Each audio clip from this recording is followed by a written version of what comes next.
அண்ணே வணக்கம். உங்களை 99ல் கருமாத்தூரில் பார்த்ததுலேருந்து நீங்கள் பேசுனதுலேருந்து அதில் நடந்த மாற்றங்கள்லேருந்து எல்லாத்தையும் கவனிச்சுக்கிட்டு வர்ற ஒரு ஆள் நான். இந்த மாற்றம் என்பது மாறாத தத்துவம் அப்படிங்கிறதையும் உணர முடியுது. ஆனால் என்ன அப்படின்னா, இன்னைக்கு ஊழல் நிறைந்த ஒரு நிறுவனம் பயப்படுத்தப்பட்ட ஒரு சூழ்நிலையில் இன்னைக்கு இந்த ஆட்சி அட்லீஸ்ட் ஒரு 10,000 30,000 50,000 கொடுத்தா அவங்க எல்லாம் நல்லா கவனிச்சா போதும், ஓரளவுக்கு நடந்துரும்.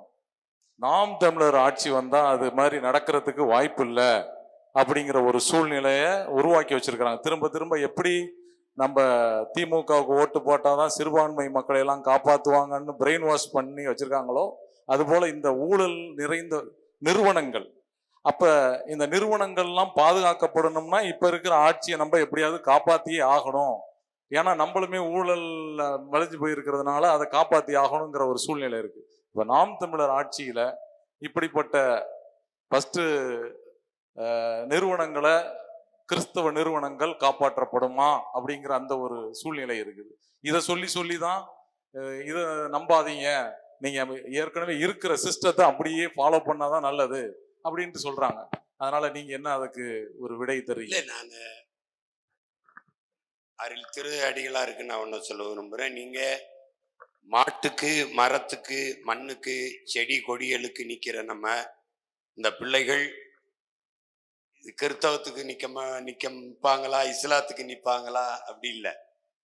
மதத்தையும் கடந்து மானுடத்தை நேசிக்கிற, மானுடத்தையும் தாண்டி உயிர்மை நேயத்தை நேசிக்கிற பிள்ளைகள் நம்ம. நீங்க உறுதியா இருங்க, நம்ம தான் இந்த நாட்டுல எல்லாருக்குமான பாதுகாப்பு பேரர். அதுல இவங்க அந்த அச்சத்தை ஏற்படுத்தினால்தான் அது தனக்கான வாக்கா மாறுதுங்கிறனால திருப்பி திருப்பி திருப்பி அதையே சொல்லிட்டு இருக்காங்க. என்ன பாதுகாப்பு தந்துட்டாங்கன்னு சொல்லுங்க. ஜெப கூடங்களை இடிக்கும் போதோ, பைபிளை தீ வச்சு கொளுத்தும் போதோ அவங்க என்ன பண்ணிட்டு இருந்தாங்கன்னு சொல்லுங்க. அதெல்லாம் அவங்க செய்ய மாட்டாங்க. அந்த நேரத்துல ஒரு பசப்பு இனிப்பு வார்த்தைகளை பேசி அந்த வாக்கை பறிக்கத்தான் அவங்க இது பண்ணுவாங்க.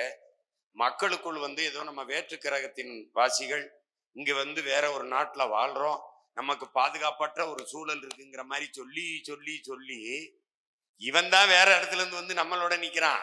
ஆனா இவன் என்ன பண்ணுவான், நம்மளை சொந்த மண்ணின் மக்களை அச்சப்படுத்தி ஒரு குற்ற உணர்வை நமக்குள்ள தள்ளி அதையே நம்மளுக்கு ஒரு கோழைத்தனத்தை நமக்குள்ள விதைச்சு வச்சுட்டாங்க. இனி வரும் தலைமுறைகள் நிமிர்ந்து நிற்பார்கள். நான் திரும்ப திரும்ப சொல்றது, இஸ்லாத்தை ஏற்றிருக்கிற எண்ணரும் மக்கள், கிறிஸ்தவத்தை ஏற்றிருக்கிற எண்ணரும் சொந்தங்கள், நாங்கள் சிறுபான்மை, எங்களுக்கு திமுக அதிமுக தான் பாதுகாப்புங்கிறவங்க எனக்கு வாக்கு செலுத்த வேண்டாம்.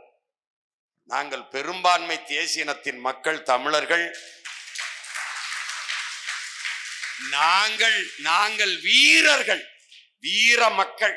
எங்களை எவனும் பாதுகாக்க வேண்டியதில்லை, நாங்களே பாதுகாத்துக்கிறோம்னு சொல்ற வீர மக்கள் எங்கூட நின்னா போதும், எனக்கு வாக்கு செலுத்தினா போதும். அது ஒரே ஒரு ஓட்டுனாலும் சுத்தமான வீர தமிழனின் ஓட்டா இருந்தா நான் வாங்கிட்டு போறேன். இல்ல எங்களுக்கு திமுக தான் பாதுகாப்பு, நாங்க கோழைகள் நினைக்கிறவன் எனக்கு போற்றாத. ஏன்னா கோழையின் ரத்தம் என் உடம்புல சேராது.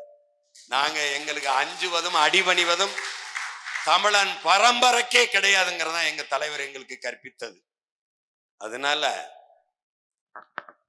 நீங்க எவன் துணிஞ்சு நிக்கிறானோ அவனுக்கு தான் இது களம்.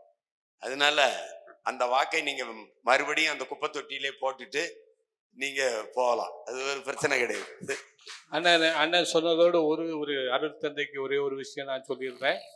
இது திட்டமிட்டு திணிக்கப்படுகின்ற ஒரு செய்தி.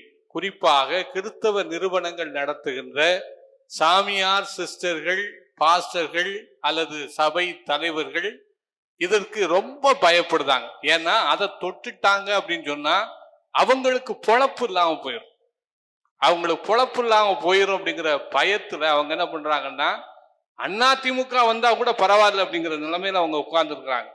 ஏன்னா அதுக்குள்ள அவங்களுக்கு பல ஊழல், பல விஷயங்கள் அவங்களுக்கு ஓடிக்கிட்டு இருக்குது.